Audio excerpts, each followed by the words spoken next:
What's Hero Tyler's back with another edition of Wrestling Dumpsterfires video, and the rest of December for these Dumpsterfires are going to be the love trapezoid between Kane, Lita, Edge, and Matt Hardy. But I'm going to split them to 3 parts. Yeah. The Matt Hardy, Kane, Snitsky, Lita stuff. Then, actually, you know what? Fuck it. I'm going to do the entire thing from start to finish. Fuck it. I'm not doing it in 3 parts. Fuck it. But yeah, these are going to be my last 2 editions of Wrestling Dumpsterfires for this month. Because I want to get some holiday Christmas movie reviews done with. You know, I don't think I yeah. No, I'll do more Dumpsterfires. This, the Nexus, this, the next one, the love trapezoid between Kane, Lita, Edge, and Matt Hardy. God, 2004 Raw was so, like, we'll talk about that one. And the other one, stay tuned for that one. Regardless, let's talk about the Nexus. How they got crushed by this guy, they got crushed by Orton, and a whole lot of bad luck.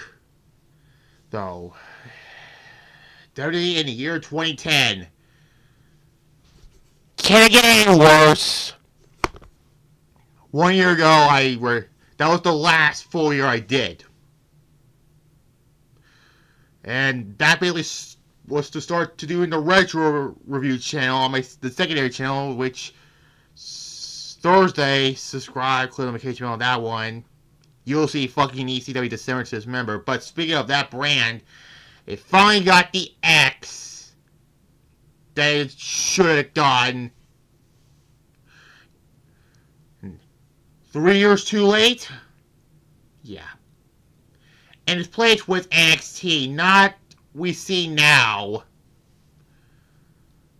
But it's just a reality game show, which I'm not going into full details about that one. I mean, all I gotta say is Wade Bear won the first competition to earn a championship match. Why do I use a quotation marks? Well, he didn't get one yet.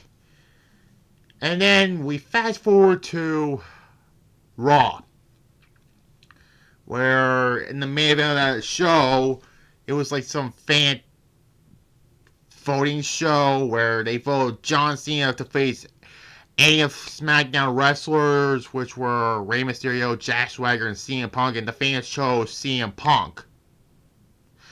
And be fair here, you know, John Cena and CM Punk always work well together.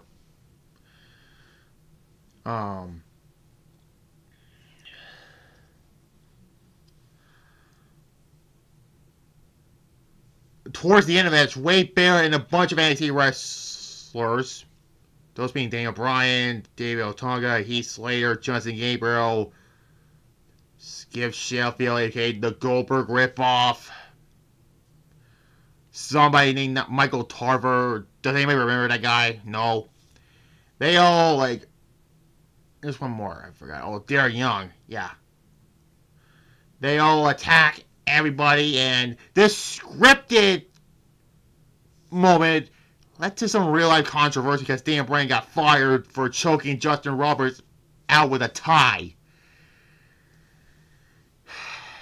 Today in the year 2010, how shitty are you? Well, then again, there was that.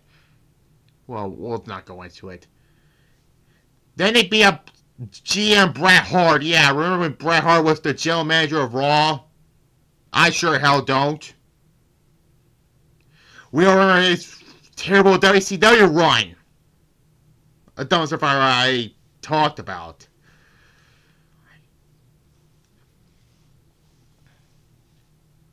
It's been 2 years since I've done this, so crazy to think about. Then they showed their appearance at the Fatal 4 pay-per-view, and then They were called the Nexus, like the next night on Raw. They beat up a bunch of legends. Like, what kind of dumb, crappy, like, group are you, really? Beating up a bunch of legends. And poor Ricky Steamboat had to take that fucking bumps. Like, that's why Ryback is a shit worker anyways. Stupid Goldberg ripoff. I mean, this all led to SummerSlam 2010. This is the biggest problem I have with this. They should have waited until Survivor Series to do this elimination match between Cena's team and the Nexus. Khali was supposed to be on the team with John Cena leading to it, but he got attacked and that was ready to rid him off until January. And its place was a returning, well, before I jump the gun, The Miz was going to be on there, and John Cena said, you cannot make your announcement on the day of SummerSlam. They chose Daniel Bryan as the mystery partner. And we all know about this one. Nexus laws, blah, blah, blah. Like, we all know. I mean, there was, like, John Cena, like, people said allegedly John Cena changed the finish. But years later, he said he didn't change the finish. It was a Vince McMahon, whatever it was a Vince McMahon decision, okay? That's all I have to fucking say about it. We'll never see him again in WWE. Because certain lawsuits earlier this year. Thank God.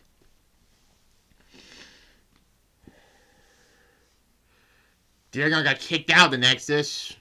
And then, some point after this, Michael Toffer got kicked out of the Nexus. And John Cena lost a match to Wade Barrett at Hell in a Cell.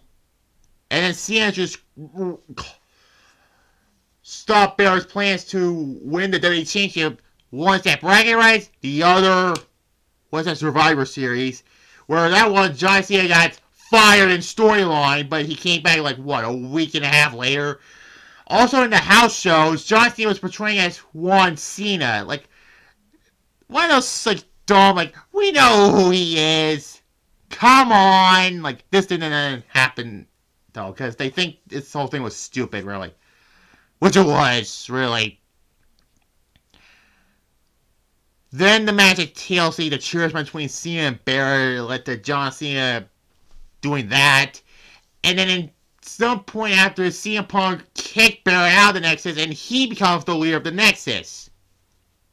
It's kind of similar to 2022 when Finn Balor kicked Edge out of the Judgment and becomes the leader of it. And yeah, the less I say about that, the better.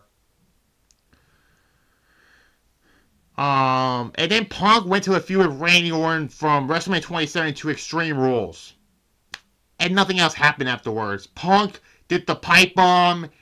The Summer Punk began. He won the WWE Championship for John Cena. And the next just quietly ended afterwards. Yeah, this is just bad. That's all I'd say. It was bad. So next, Dumpsterfires, The Kane, Matt Hardy, Edge, Lita, with Snitsky, love Trapezoid. That's tomorrow will be on a Raw review, and then Tuesday will be Medea's Christmas movie review also. So like this, comment down below, subscribe to this channel, including Vacation Bell, as well as my secondary channel, Titles Retro Reviews, so you'll see ECW December to Dismember 2006. Bye-bye.